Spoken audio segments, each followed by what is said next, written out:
Balcony, how you doing up there? You guys good up there? Yeah. Yeah, you are. Okay. Hey, do me a favor, raise your hand if you believe you have some good friends. Like you got that good friend group rolling around you. Okay, raise your hand. Okay. If you don't have your hand raised, you got to get some new friends because I want you to feel confident about having good friends. Here, so I don't know if you know this or not, but doesn't matter which friend group, but every single friend group has the same types of friends in them. So you can literally walk to any kind of friend group and you could have the same type of friends in every single group. Let me prove it to you. Tell me if you have one of these friends in your group. So the first friend, it would be your funny friend. Like it's your funny friend. It's like you put a quarter in them. They don't shut up for 3 hours. They just talk.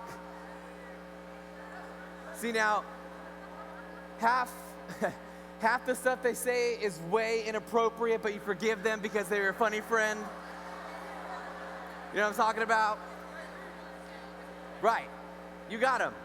Another type of friend that every kind of friend group has, it's the rich friend. You know what rich friend you're talking about. Every single group has one. Now, let me explain to you the rich friend. The rich friend, you always go to that person's house because they have all the best stuff. They have the best food. They have the best snacks. They have like the refrigerator that is fully stocked always. You know what I'm talking about? You have that friend. The rich friend is where you go out to lunch with them and you kind of do this thing. Tell me if you do this before, because I've done this. Is like, because I'm never the rich friend, okay? Is that you kind of do like, oh, let me pay for it. And like, you were reaching for your wallet. You're with your rich friend. You know they paid for it, right? Like that's kind of like the rich friend that you're talking about. Every friend group also, and you need this one. This is a really important one. You have that friend. It's a good texting friend. You know what I'm talking about? Like where you just send memes back and forth to each other in normal conversation. You don't have a normal conversation. It's just through pictures. You need that. You need that friend in your group. You need that one. Now every friend group, they have a low maintenance friend.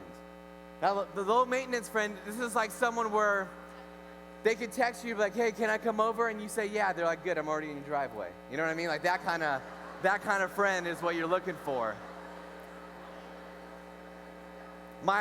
One of my best friends, his name is Jeremiah. He's my low maintenance friend. He literally could come over. We could put on a movie. We could literally sit next to each other for 4 hours and it doesn't matter and not say a word. You know why? He's my low maintenance friend and we have a great time. Now every friend group, you need this one too. You have the low maintenance friend, but every friend group has the always down friend. And so that means like, hey, you can call them up literally right now. Like, hey, let's go to the Grand Canyon tonight. And they're like, down, let's go. Let's go. Now, there is a caveat to this friend though. This friend, they don't work or make money, but they're always down. Like they're poor, but they're always down. Now, every friend group, they have this friend too. It's the kind of annoying, but kind of like you friend. You know what I'm talking about? If you don't know what I'm talking about, I hate to break it to you, you're that friend. The kind of annoying, but we kind of like you and keep you around anyways. Every friend group has that friend. Now, lastly, wow, I'm causing drama between friends right now. No, you're the annoying friend. Okay, last one.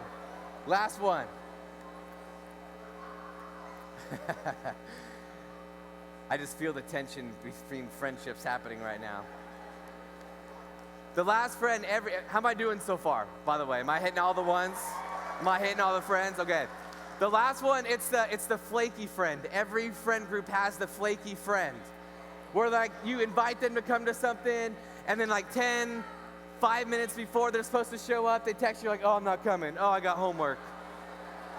Every friend group, everyone has one. Now here's the thing.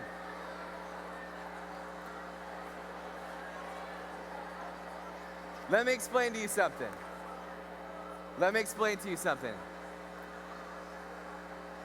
Hold up.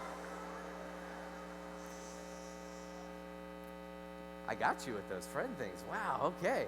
I like it.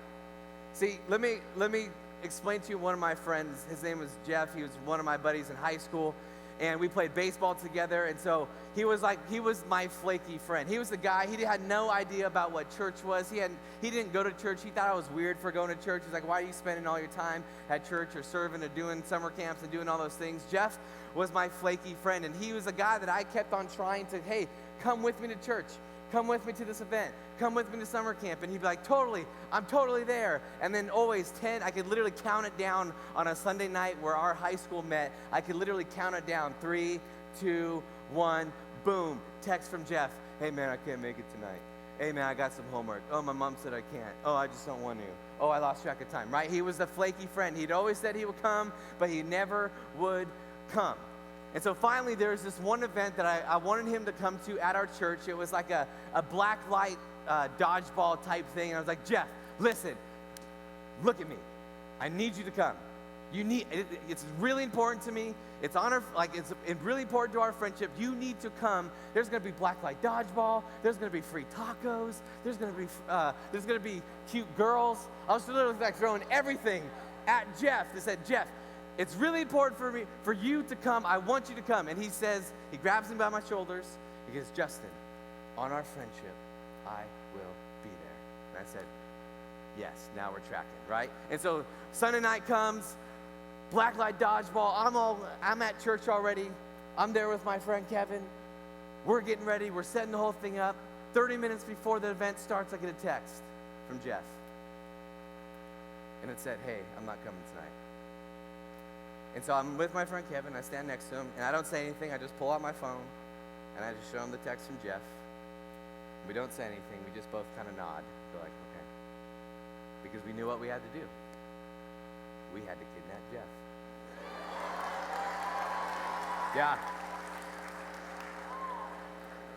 So we hop in my truck. Mind you, we're already ready for this neon black light dodgeball. So I'm in like my neon socks, I'm in my short shorts, I got my fanny pack, I got a neon tank top with a headband, face paint, I'm ready to go. I'm ready to go, right? So we hop in my truck, we drive to Jeff's house, we get out of our truck. Jeff was a rich friend, so everyone was always at his house. So his parents was cool with us, but we scared them because we came up to his driveway, came up his walkway, literally kicked open the door, pop, kicked it open. His parents freaked out. Ah! They're in the living room. They didn't know we were coming. They finally saw that it was us. They're like, oh, Jeff's upstairs. So we walk upstairs. And this was right when the movie 300 came out, so I was like Sparta kicking everything, you know? And so Sparta kick open Jeff's door. Jeff is on his bed playing video games. Yeah, I know. And so I kick open his door, and he's like this, and literally he goes, and then he sees it's us, and he goes, and without even looking at us, he goes, I'm coming tonight, huh? I'm like, yeah, you are. I got you your short shorts and your fanny pack and your neon face paint. Like, let's go. And so we go. Jeff, he gets in our truck, and he comes to church with us that night. See, here's the thing. Like, we have these friends, right? We have friends that we're involved in. We have all the different types of friends. Jeff was a friend that I wanted to reach out to.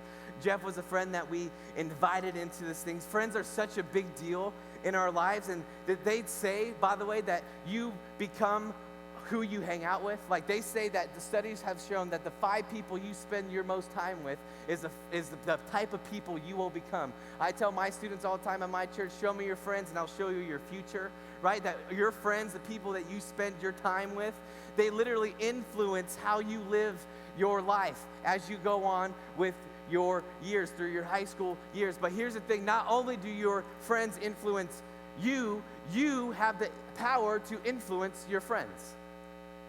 That it works reverse, that you have the power to actually change and move and to speak into your friend's life. So like, if you're kind of looking around who's around you, who are you bringing into, who are you influencing to take a step towards Jesus? See, when we've been talking about Elijah, right? We're talking about how we're going to see what God does through Elijah to come alongside Elisha. That he literally puts his arm around him and he begins to say, hey, this is the way that God wants you to go. And he walks him through this whole thing. And what God does with Elisha, he literally changes everything. And so I want us to walk through this little story because I think there's a lot that we can learn when it comes to reaching and influencing the people that we have around us. It's in 1 Kings 19, starting in verse 19. Let's go ahead and read it. So it says, Elijah went from there and found Elisha, son of Shaphat, not Snapchat. That when I first read it, I thought it said Snapchat at first. I'll just be honest, that's the way that my brain was wired. Anyways, he was plowing with his 12 yoke of oxen, and he himself was driving the 12 pairs. So basically, Elisha was rich. He was a rich friend.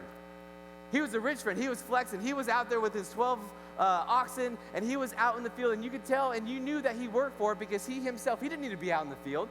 He was out there himself doing the work, and so he was doing all those things. And here's the thing, that Elijah went to Elisha. He had everything. He was rich. He had property. He had animals. He had all the things. He had workers. He had all these things, and yet Elijah still went up to him because most of us, we don't go up to our friends because we think they got it. We think they're okay. We think that they're okay with their life, and I don't want to inconvenience them with this whole Jesus thing.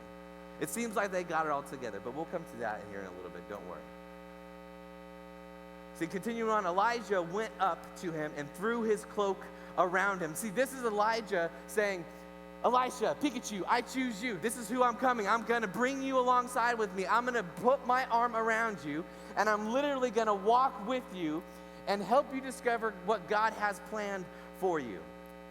Verse 20 says, Elisha then left his oxen and ran after Elijah. He said, let me kiss my father and my mother goodbye, he said, and then I will come with you.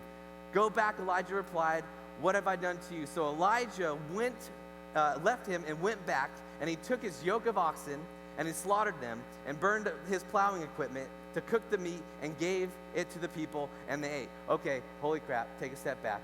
That's intense. Could you imagine God calls you to do something, and then you go home, you kill all your pets and feed it to your friends, right? Like, that's kind of like what happened. I'm not saying that's what I did. I'm just telling you that it's an example, okay? It's really intense. So like, what in the world is happening in this situation? But here's the thing. You have no idea what God could do through you.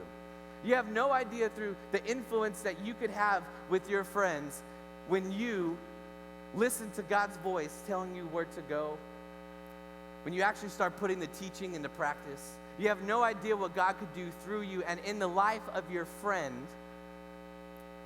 who is far from God, that you could actually bring near to him and watch their life change. Because here's the thing, we're not called to change people.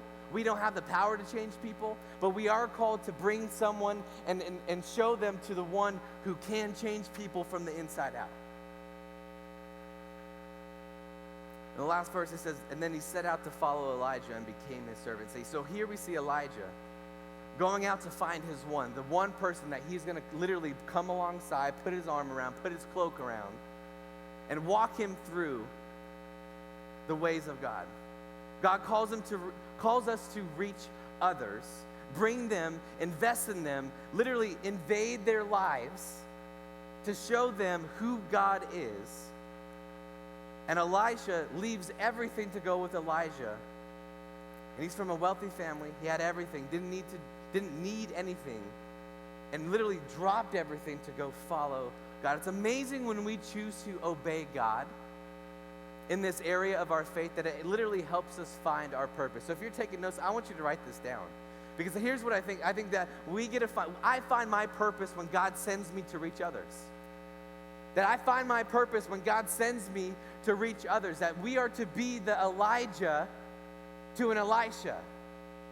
That I get to find part of my purpose of living on this planet is that when I go out, when God sends me to reach others. You know, it's been a part of this Christianity thing since the very beginning. It's this really big churchy word called evangelism, that you're supposed to go out.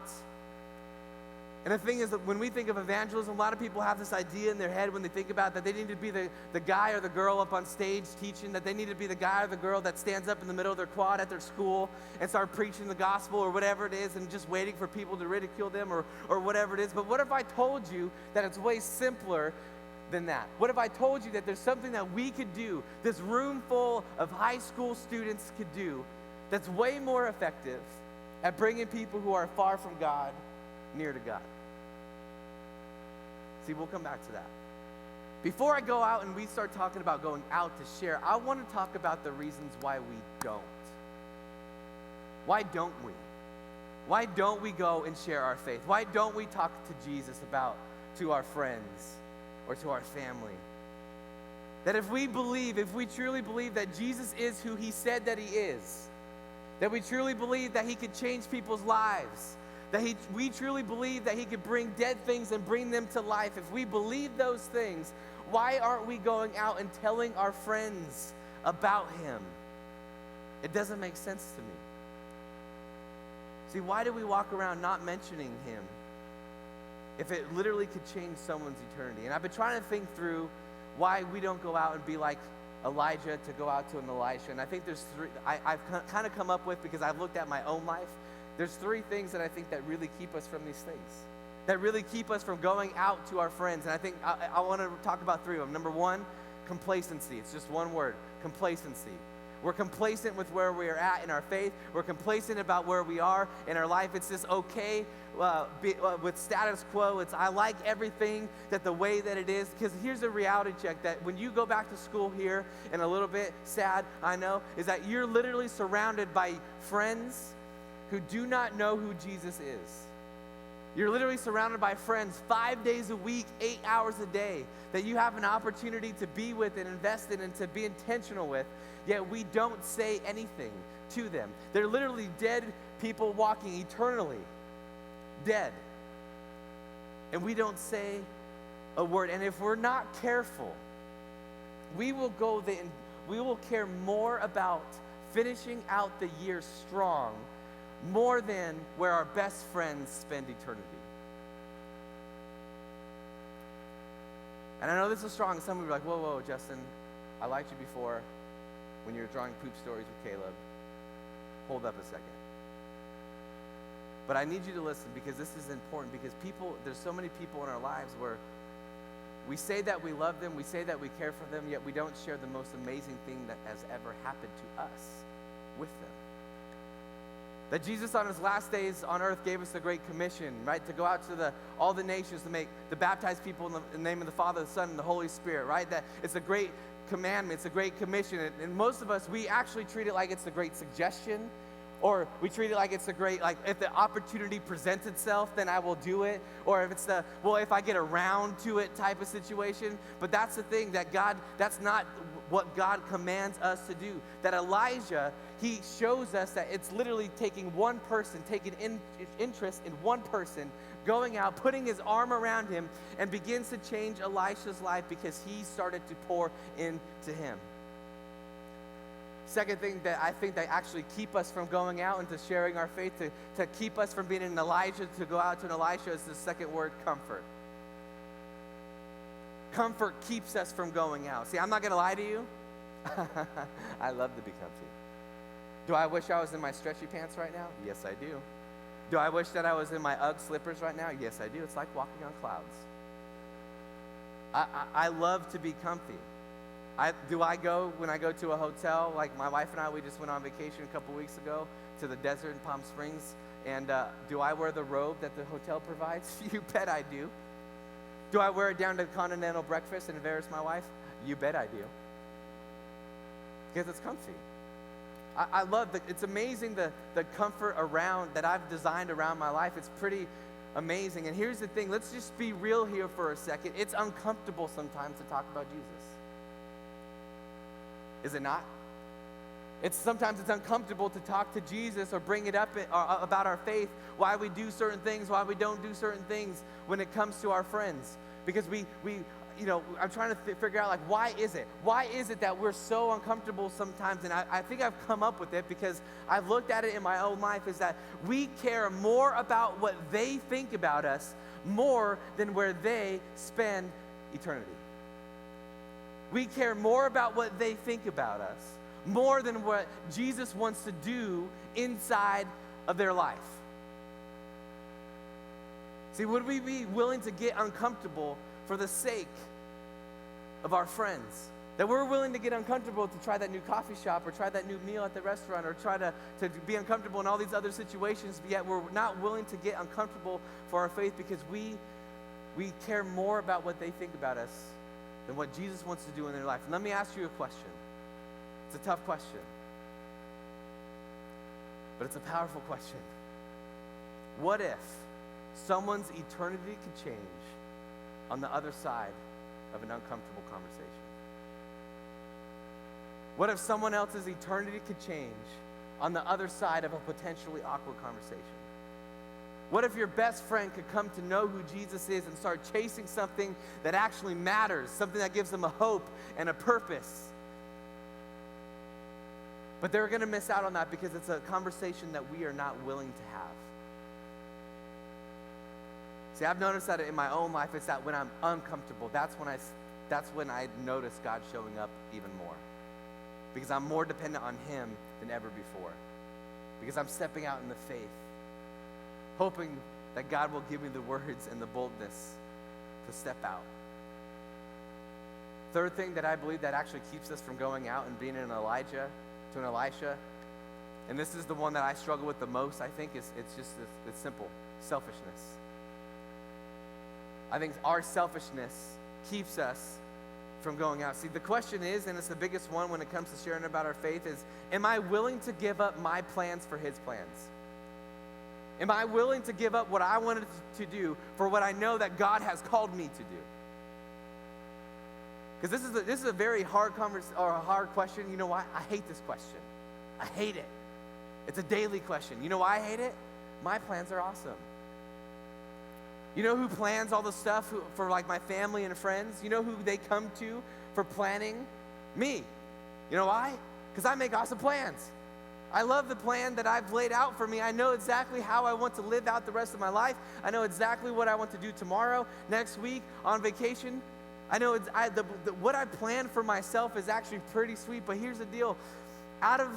Here's the tension. My natural plans spring from my selfishness. My plans come from my own selfishness. And I'm guessing that I'm not the only one in this room who would be selfish, right? See, in your house, do you have a spot? You know what I'm talking about? Like, it's like your spot. It's your comfy spot in your house. See, in my house, it's the L couch. You know, it's that corner one. The corner spot where it's just like the two couches converge like this, and that's like you put your feet up. Everyone knows it's my spot. Like, my son knows when I come home, that's that spot. My wife knows. She's like, hey, honey, let me get out of your spot. My cat knows. That's my spot. So the other day, I had my friends over, and by the way, my favorite food is any food you dip into other food. That's my favorite food, dips. And so I was making this smorgasbord of dips. That's a fun word, right? Making this dips. I'm in the kitchen. All my friends are in the living room. I'm in the kitchen coming out with this big old tray of dips. And I come into the living room, and I look at my friend Kevin. Freaking Kevin.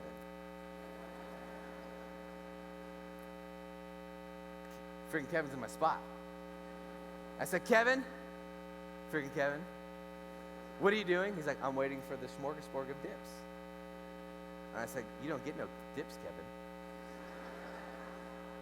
You're in my spot. Freaking Kevin.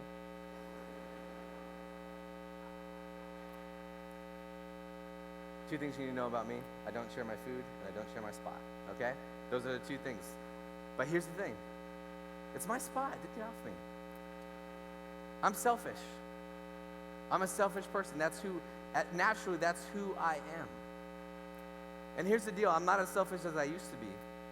But as someone who's been trying to follow Jesus, I'm learning a lot from Jesus about my own selfishness and how to release my plans for the plans that He has called me to do. Because here's the things that quote-unquote Christians do. Someone who says that they're a Christian, but how they live their life shows opposite. Here's what Christians do, is that they believe in Jesus until doing what He's called you to do messes with their plans. Until you come up to something where you know He's calling you to do something, but it actually is not what you want to do. It's actually going to make you a little uncomfortable. And so you'd rather do that thing because you don't actually want to follow Jesus, because you kind of want to do your own thing. And then what people do is that they act surprised when their way doesn't work out, when it actually leads them to hurt and pain and shame. That most of the pain and heartache that we deal with in our lives that happened to us, most of it is because of decisions, because it all comes back to this one thing, is that we choose our way over what Jesus has called us to do. Lots of pain that we experience, if we're honest, stems from choosing not to live a life of contrast, because we don't understand that obeying Jesus is actually way more worth it. His plans are way more worth it. His plans will bless us way more than what we want to do. That when we follow Jesus and we truly know Jesus, that here's the thing, that people will actually notice. You know how I know this? It's because it's literally impossible to know Jesus, to truly know Jesus and remain the same. It's impossible. It's impossible to truly know who Jesus is, that you're pursuing him, that you're chasing after him, that you're reading his words, you're living out his teaching, that when you begin to know him and pray to him and have a relationship with him, he begins to mold you from the inside out, that you literally begin to change who you are into the person that God has called you to be. And I would like to say that if you keep doing the same thing, going back to the same thing, my suggestion to you is you need to look at your Jesus. Because Jesus, what he calls you to do, he begins to change you from the inside out. It is literally impossible to know him and remain the same person. And when that happens, people begin to notice. People begin to say, what's going on with you? And you get to say, you know what? Jesus has begun to change me and mold me into the person that he's called me to be. Because you have no idea what God could do through you when you choose to obey him in this one area. Because we know and we see that I find my purpose when God sends me to reach others. That I find my purpose in life when God sends me, when I realize that God sends me to reach those people around me. You have zero idea what God could do through you. Through one conversation, through one invite to an event, through one invite to summer camp. You have no idea what one prayer could do to change the eternity of the friends around you who do not know who Jesus is. So my friend Jeff came with us to church that night. We brought him all his stuff, his decked out, neon. And here's the thing. He had a good time. He loved it. He pegged a girl in the face. I remember that. Bloody nose. It was funny. But other than that, nothing really happened. He wasn't saved that night. He didn't come to know Jesus that night. No big miracle happened that night. But all I know is that my friend Jeff, afterwards, I said, hey man, how was it? He's like, wow, that was actually really sweet. And I would like to come again. And so Jeff, he started coming, kind of every other week. And then slowly every week he started kind of being more involved. And then that summer he went to summer camp. Something very similar to this. And it was at that summer camp 6 months later where Jeff accepted Jesus as the Lord and Savior of his life. And his life literally took a different path. All because his two stupid friends decided to kidnap him one day. Someone that they showed that, man, hey, they cared about me that much that they would come steal me from my house and bring me to hear the message of Jesus, to be in a community of people, to do life together. And it ended up changing his entire trajectory of where he was going for the rest of his life.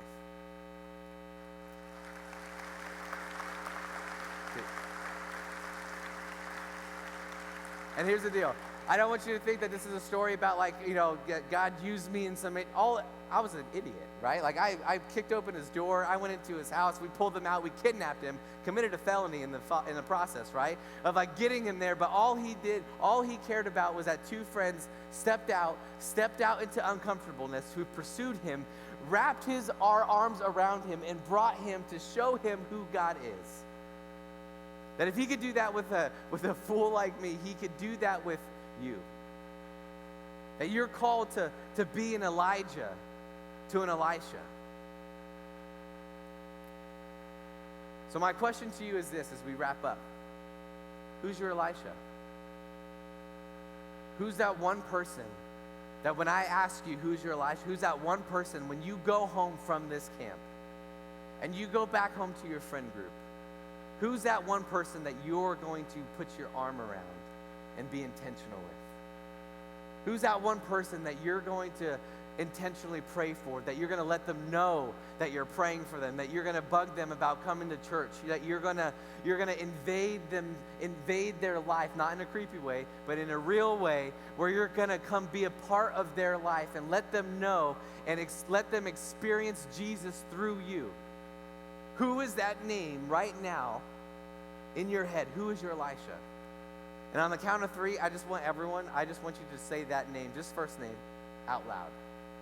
Because there's something happens when you say it out loud that changes rather than you just think it, okay? 1, 2, 3. What would happen? What would happen this year? That instead of worrying about reaching everybody, what would happen if you just reached one? What would happen that if your friends come to know who Jesus is, that their eternity could be changed because of you, of God working through you? What would happen? How would their life be different? See, our hope is to help you see your role, is to invest into others, that your story is being a part of bringing other people into God's story. Watch what God does when you obey him in this one area. Who's your one?